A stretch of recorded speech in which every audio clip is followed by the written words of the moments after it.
Hello cuties, कैसे हैं आप लोग। चलिए स्टार्ट करते हैं इस सीरीज़ के 9th एपिसोड की एक्सप्लेनेशन। लास्ट एपिसोड में हमने देखा था कि चू, ताओ और वी उस लड़की को वह स्टोन देने आए थे और सुजात उन सबको मारने वाला था। तभी वहाँ शान आ गया था। अब हम देखते हैं कि शान सुजात के आदमियों से लड़ रहा होता है। सुजात शान को पैर में गोली मार देता है और शान गिर जाता है। सुजात कहता है, मुझे पता है गॉडेस नोआ का बड़े नज़दीक आ रहा है और अगर तुम उस पत्थर के पास नहीं होगे तो तुम्हारी ताकत तुम्हारे पास नहीं है। तुम अब सिर्फ एक बच्चे हो। और वह अपने आदमियों से कहता है, इन सबको बाहर लेके आओ। और उसके आदमी उन सबको बाहर लेके आते हैं और वी से वह पत्थर ले लेते हैं। सुजात शान के पैर में एक और गोली मारता है। शान गिर जाता है और सुजात उसे किक करने लगता है। वह सारे चिल्ला रहे होते हैं, ग्रेट ग्रैंडपा। और वी भी उसे बचाने की कोशिश कर रहा होता है। वह सारे उसके आदमियों से लड़ने की कोशिश करते हैं और वी एक आदमी से वह पत्थर छीन लेता है। वह उस पत्थर को शान की तरफ फेंकता है और शान उस पत्थर को पकड़ लेता है। सुजात शान को वह पत्थर लेने से रोकना चाहता था, इसीलिए वह शान को हाथ में गोली मार देता है। पर क्योंकि वह पत्थर अब शान के पास आ गया है, इसीलिए शान के सारे घाव धीरे धीरे भर जाते हैं और हम देखते हैं उसके हाथ का घाव भी भर गया है। शान वी से कहता है, सबको डॉक्टर थर्ड के पास लेके जाओ, मैं इन सबको खुद ही देख लूँगा। और वी वैसा ही करता है। वह सबको लेके वहाँ से निकल जाता है। शान वहाँ पड़ा एक तलवार जैसा वेपन उठाता है और उस पत्थर को अपनी जेब में डालता है और उन सबसे लड़ाई करना स्टार्ट कर देता है। वी को पैर में बहुत पेन हो रहा होता है, इसीलिए वह रास्ते में ही गिर जाता है और वह चू और ताओ से कहता है कि तुम दोनों थर्ड के पास जाओ। पर चू कहती है कि ताओ तुम जाओ, मैं वी की हेल्प करूँगी। वह वी को उठाकर वहाँ से ले जाने लगती है, पर तभी कोई आके उन्हें रोक लेता है। तभी शान को दिखाया जाता है, जो अभी भी उनसे लड़ ही रहा होता है। वह उन सबको घायल करके गिरा देता है। वह सुजात को भी मारने ही वाला होता है। सुजात कहता है, मुझे माफ़ कर दो, मुझसे गलती हुई है। शान कहता है, तुमने पूरी फैमिली को धोखा दिया है और इसके लिए मुझे तुम्हें पनिशमेंट देनी ही चाहिए। वह कहता है, गॉडेस नोआ का बर्थडे आने ही वाला है और फिर इस पत्थर का काम ख़त्म हो जाएगा। पर तभी वहाँ मिस्टर चान आ जाता है। वह कहता है, ये इतना भी ईजी नहीं है। तभी दिखाते हैं कि मिस्टर चान के कुछ आदमी चू और वी को पकड़ के लेके आते हैं और मिस्टर चान कहता है कि मुझे वह पत्थर दे दो, तभी मैं इन सबको छोड़ूंगा। और वी कहता है, नहीं शान, इनको पत्थर मत देना, पत्थर लो और यहाँ से भाग जाओ। शान सुजात के गले पर तलवार लगा लेता है। वह सोचता है कि मिस्टर चान सुजात के लिए इन सबको छोड़ देंगे, पर मिस्टर चान खुद ही सुजात को गोली मार देते हैं और कहते हैं कि तुम यूज़लेस थे, तुमने कभी मेरे लिए कुछ भी नहीं किया। और शान से कहते हैं कि मुझे जल्दी वह पत्थर दो, और ये कहते कहते वी के पैर में गोली मार देते हैं। शान कहता है, ठीक है, ये पत्थर ले लो और वी को हर्ट मत करना। वी चिल्ला रहा होता है, शान प्लीज़ ऐसा मत करो। पर शान वह पत्थर मिस्टर चान को दे देता है और कहता है, अब इन सबको जाने दो। पर चान अपने आदमियों से कहता है, इन सबको मार दो। मिस्टर चान के आदमी उन पर हमला कर देते हैं और शान उनसे लड़ने लगता है। तभी हम देखते हैं सुजात उठ जाता है और वह पत्थर को मिस्टर चान से छीनने की कोशिश करता है। वह पत्थर मिस्टर चान के हाथ से गिर जाता है और मिस्टर चान के हाथ में जो गन थी सुजात और उनकी लड़ाई में, उससे गोली उन्हीं को खुद को लग जाती है। पर जैसे ही सुजात उस पत्थर को उठाने के लिए आगे बढ़ता है, मिस्टर चान उसे भी शूट कर देते हैं और हम देखते हैं कि सुजान वहीं मर जाता है। मिस्टर चान खुद उस पत्थर को उठाना चाह रहे हैं, पर शान उन्हें रोक लेता है और मिस्टर चान भी यह कहते कहते मर जाते हैं कि यह पत्थर मेरा है। अब शान चू से पूछता है कि क्या तुम सब ठीक हो। तभी वी आता है और वह शान के गले लग जाता है। शान पूछता है, वी क्या तुम ठीक हो। और ये कहते कहते ही वी गिर जाता है और हम देखते हैं कि वी को गोली लगी है। थर्ड कहता है कि वी को जल्दी से जल्दी हॉस्पिटल ले जाना पड़ेगा। थर्ड कहता है कि वी की पल्स बहुत वीक हो गई है। मैं अपनी कार से फर्स्ट एड किट लेके आता हूँ और एम्बुलेंस को कॉल करता हूँ। वह भागकर किट लेने के लिए जाता है। फिर शान से पूछता है कि क्या तुम ठीक हो, और शान कहता है, प्लीज़ तुम बात मत करो। वी अपनी आंखें बंद कर लेता है और शान रोने लग जाता है। वह कहता है, प्लीज़ प्लीज़ मेरे साथ रहो। वह कहता है, सारी मेरी गलती है, ये सब मेरी वजह से हुआ है। शान कहता है, मैं फिर से ये सब नहीं चाहता हूँ, प्लीज़ मेरे साथ रहो। वी कहता है कि अब मुझे मिस वाद की फीलिंग समझ आ रही हैं। मुझे लगता है उन्हें तुम्हें बचाकर कोई रिग्रेट नहीं हुआ होगा। और कहता है, मुझे भी कोई रिग्रेट नहीं होगा, तुम इसके लिए गिल्टी फील मत करो। वी कहता है, मुझे प्रॉमिस करो कि तुम मेरे जाने के बाद भी खुश रहोगे। शान कहता है, नहीं, मैं ऐसा नहीं कर सकता, मेरे पास सिर्फ तुम हो और मुझे तुम्हारे साथ ही खुश रहना है। वी शान को आई लव यू कहता है और वह अपनी आंखें बंद कर लेता है। शान कहता है, ताओ प्लीज़ वी की हेल्प करो, इसकी सांसें अभी भी चल रही हैं और डॉक्टर होंग ने कहा था कि 5 कलर स्टोन से लोगों को बचाया जा सकता है। ताओ कहता है कि अगर ये पत्थर पूरा होता तो हम वी को बचा सकते थे, क्योंकि ये पत्थर अधूरा है और अगर हम इस अधूरे पत्थर से ये सेरेमनी परफॉर्म करते हैं तो गॉडेस नोआ के बर्थडे पर हमें जो सेरेमनी परफॉर्म करनी है उसके लिए हमारे पास पत्थर नहीं होगा और मुझे डर है कि इससे शान की मौत हो जाएगी। शान कहता है तुम ये कर दो। कहता है मैंने मेरा डिसीज़न ले लिया है, मैं वी को ज़िंदा देखना चाहता हूँ, मैं बहुत लंबा जी चुका हूँ। कहता है इससे पहले कि वी सांसें लेना बंद कर दे प्लीज़ ये कर दो। शान अपनी जेब से वह पत्थर निकालता है और ताओ को दे देता है। ताओ एक पेपर निकालता है जिस पर कुछ चैंटिंग्स लिखी हुई थी। वह वी के सीने पर रखता है और वह पत्थर उसके ऊपर रखता है। तभी वहाँ थर्ड आ जाता है और वह कहता है तुम सब ये क्या कर रहे हो। चू कहती है प्लीज़ हम पर विश्वास करो और ये सब पूरा होने दो। ताओ कहता है गॉडेस नोआ जिसने ह्यूमैनिटी को क्रिएट किया, प्लीज़ वी को बचा लो। और ये कहते हुए पत्थर उसके सीने पर रख देता है। पत्थर ग्लो होना स्टार्ट हो जाता है और सबके चेहरे पर फिर से स्माइल आने लगती है। थर्ड ये सब देखकर थोड़ा हैरान होता है। नेक्स्ट सीन में हम वी को हॉस्पिटल में देखते हैं। वी एकदम से उठता है। शान उसके पास ही बैठा होता है। वह कहता है वी अब तुम कैसे हो, तुम कैसा फील कर रहे हो। वी अपनी चेस्ट को देखता है और वह कहता है मुझे दर्द क्यों नहीं हो रहा, बुलेट के निशान कहाँ चले गए। शान कहता है तुम्हें बस गोली घिस के निकली थी, तुम्हें शायद खून ने ज़्यादा डरा दिया था। तभी वहाँ थर्ड आता है और वह वी से कहता है कि मैं तुम्हें कुछ कैसे होने दे सकता था, शान मुझे मार देता। शान वी को कहता है लेट जाओ और रेस्ट करो और यह कहकर वे दोनों बाहर आ जाते हैं। नेक्स्ट सीन में हम देखते हैं कि शान वी को पकड़कर खाने के लिए लेके आ रहा होता है।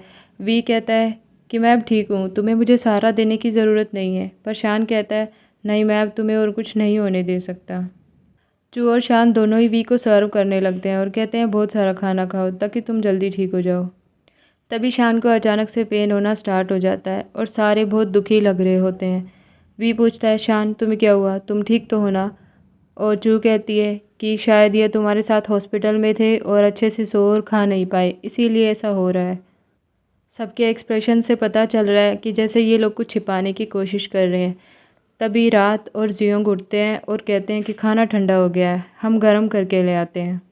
और वी और शान खाना खाने लग जाते हैं।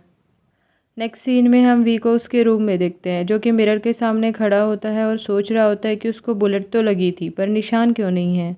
तभी शान आता है और उसे हग कर लेता है। कहता है मैंने इस सेंट को बहुत मिस किया। वी कहता है कि शान मुझे उस दिन गोली लगी थी और मेरे सीने पर एक भी निशान नहीं है और मेरे पैर पर भी नहीं है।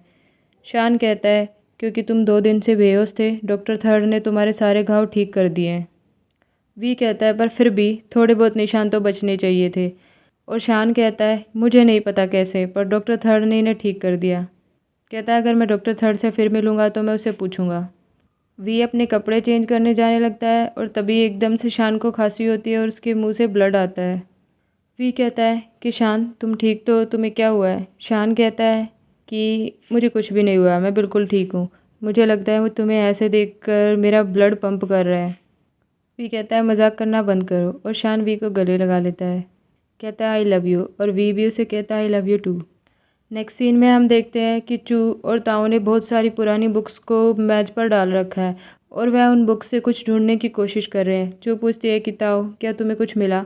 और ताऊ कहता है नहीं, मैंने सारी बुक्स पढ़ ली है, मुझे अब तक कुछ भी नहीं मिला। तभी चू उठती है और गॉडेस नोआ के सामने हाथ जोड़कर खड़ी हो जाती है। वह कहती है गॉडेस नोआ मुझे याद भी नहीं है कि मैं कब से आपकी यहाँ पूजा कर रही हूँ और मैंने आपसे कभी भी कुछ नहीं मांगा है। मैं आपसे प्रार्थना करती हूँ कि ये सब ऐसे ख़त्म मत होने दीजिए। नेक्स्ट सीन में हम देखते हैं कि शान वी को मार्केट घुमाने लाया होता है और वी कहता है पहले तो तुम मुझे कभी भी मार्केट नहीं लेके आए हो। शान कहता है अगर तुम्हें कुछ भी लेना हो मुझे बताना, ये सब मेरा चेहरा देख कर ही तुम्हें फ्री में दे देंगे। इन्हें लगता है मैं जियोंग का ग्रैंडसन हूँ। अब हम देखते हैं कि उन दोनों ने थोड़ी शॉपिंग करी है और तभी शान कहता है कि चलो थोड़ी देर इस बेंच पर बैठते हैं और हमने जो स्नैक्स खरीदे हैं उनको खाते हैं। दोनों बैठकर स्नैक्स खाने लगते हैं। तभी शान वी को कहता है तुम्हारे फेस पर कुछ लगा है और उसे अपना रुमाल निकाल कर देता है।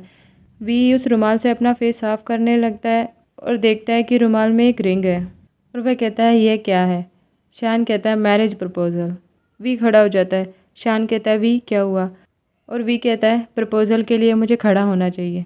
शान अपने घुटनों पर बैठ जाता है और वी से कहता है प्लीज़ मुझसे शादी कर लो।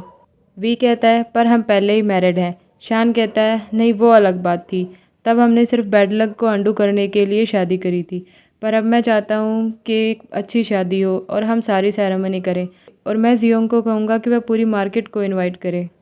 तभी वी कहता है, अब तुम्हें एम्बैरेसिंग फील नहीं हो रहा? शान कहता है, नहीं, अब मुझे बिल्कुल एम्बैरेसिंग नहीं लग रहा, मैं पूरी दुनिया को बता सकता हूँ ताकि तुम्हें और कोई ना छेड़े। वी कहता है कि तुम्हारी बातें भी तुम्हारे जैसी पुरानी है, तुम सच में एक बूढ़े आदमी हो। शान वी को अपनी तरफ खींचता है और कहता है, क्या तुम इस ओल्ड मैन से प्यार करते हो? और कहता है, प्लीज़ मैरी मी। वी भी अपना हाथ आगे बढ़ा देता है और शान उसे वह रिंग पहना देता है और दोनों गले लग जाते हैं। दोनों बहुत खुश लग रहे होते हैं, पर तभी अचानक से शान की नाक से खून आता है। वी यह सब नोटिस नहीं करता है क्योंकि शान उसे छिपा रहा है। नेक्स्ट सीन में हम देखते हैं कि वे सारे वी की दादी से हॉस्पिटल में मिलने गए होते हैं। वी की दादी कहती है, तो तुम इस बार में सच में शादी कर रहे हो?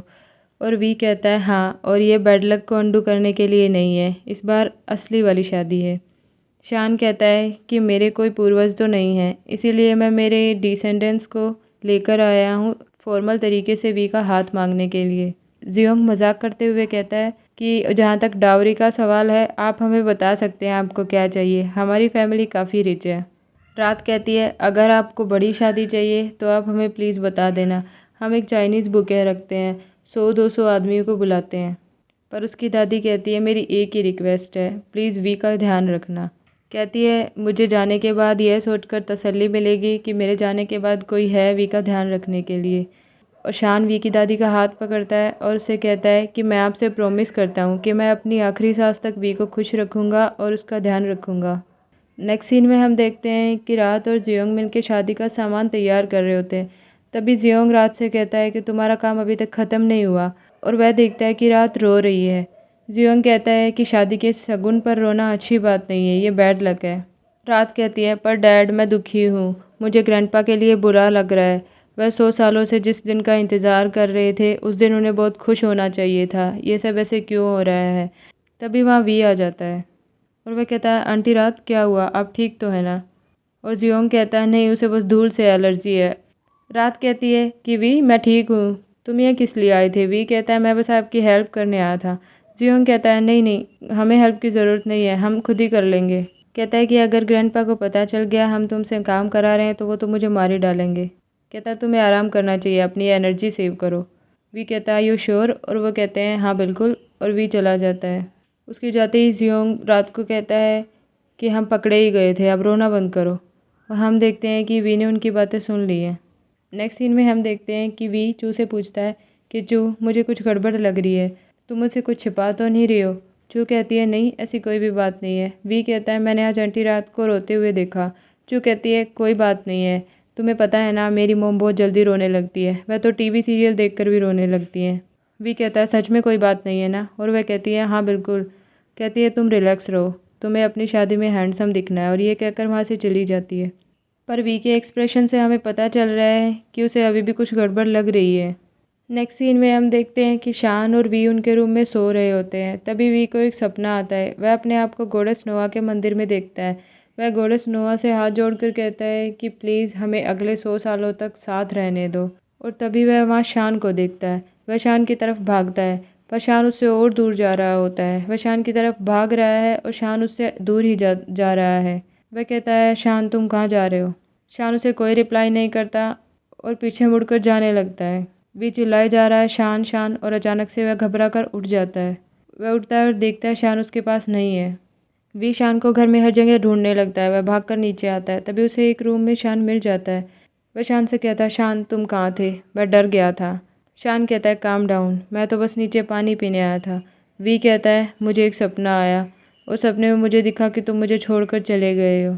शान कहता है, वह बस एक सपना था, मैं तुम्हारे साथ यहीं हूँ और मैं तुम्हें छोड़कर कहीं नहीं जाऊँगा। कहता है, चलो वापस ऊपर चलते हैं, और सो जाते हैं। नेक्स्ट सीन में मॉर्निंग का सीन दिखाया जाता है। सारे घर वाले डिनर कर रहे होते हैं। तभी वी के पास डॉक्टर थर्ड का कॉल आता है और वह घबरा जाता है। वह कहता है, हाँ मैं बस अभी आता हूँ। शान कहता है कि क्या हुआ? और वी कहता है, ग्रैंडमा की तबीयत बहुत ख़राब हो गई है। नेक्स्ट सीन में हम सबको हॉस्पिटल में देखते हैं। वी और शान ने सूट पहना होता है। वह दोनों हाथ पकड़ के उसकी दादी के रूम में आते हैं और कहते हैं, दादी मैं कैसा लग रहा हूँ? उसकी दादी कहती है, मेरा पोता हमेशा ही हैंडसम लगता है। कहती है, यह बहुत बुरा हुआ कि मैं तुम्हारे साथ तुम्हारी शादी में नहीं होंगी, पर मैं खुश हूँ क्योंकि तुम्हारा ध्यान रखने के लिए कोई है।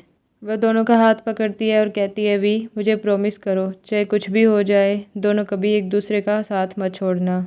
दोनों एक दूसरे का हाथ टाइटली पकड़े रखना और सारी मुसीबतों से एक साथ लड़ना। शान कहता है, हम प्रॉमिस करते हैं। सबकी आंख में आंसू है और उसकी दादी मजाक करते हुए कहती है, और वी मैं तुम्हें सपने में आकर लॉटरी के नंबर बताया करूँगी। और वी कहता है, जब आप जिंदा हैं तब तो आपकी लॉटरी कभी लगी नहीं, बाद में आप कैसे सही प्रेडिक्शन करेंगी। उसकी दादी कहती है, वी तुम मेरी चिंता मत करना। वी कहता है, ग्रैंड माँ मैं बिल्कुल वैसे ही ज़िंदगी जीऊँगा जैसे आपने मुझे सिखाया है, मैं हैप्पीली अपनी ज़िंदगी जीऊँगा। उसकी दादी कहती है, मुझे लगा था जब मैं मरूंगी मेरे पास सिर्फ तुम होगे, पर देखो आज यहाँ कितने सारे लोग हैं, ये बहुत अच्छा है। और ये कहते कहते ही वह अपनी आखिरी सांसें लेती है। वी अपनी दादी के गले लगकर रोने लग जाता है। वह सारे हॉस्पिटल रूम से बाहर आते हैं और थर्ड कहता है, वी तुम दादी को ले जाओ, हॉस्पिटल की सारी फॉर्मेलिटी मैं देख लूँगा। और शान कहता है, उनकी फ्यूनरल की सारी जिम्मेदारियाँ मैं संभाल लूँगा। वह वी को अपने गले लगा लेता है। नेक्स्ट सीन में हम देखते हैं कि शान और वी अपने रूम में सो रहे हैं। तभी शान को अचानक से बहुत तेज पेन होना स्टार्ट हो जाता है। वह अपने रूम से उठता है और दूसरे रूम में आ जाता है। उसकी आवाज़ सुनकर सारे घर वाले भी भागते हुए वहाँ आते हैं और देखते हैं कि शान के मुंह से खून आ रहा है। रात कहती है, मैं ताऊ को बुला कर लाती हूँ। चू कहती है, वी के बारे में क्या, अब हम क्या करेंगे।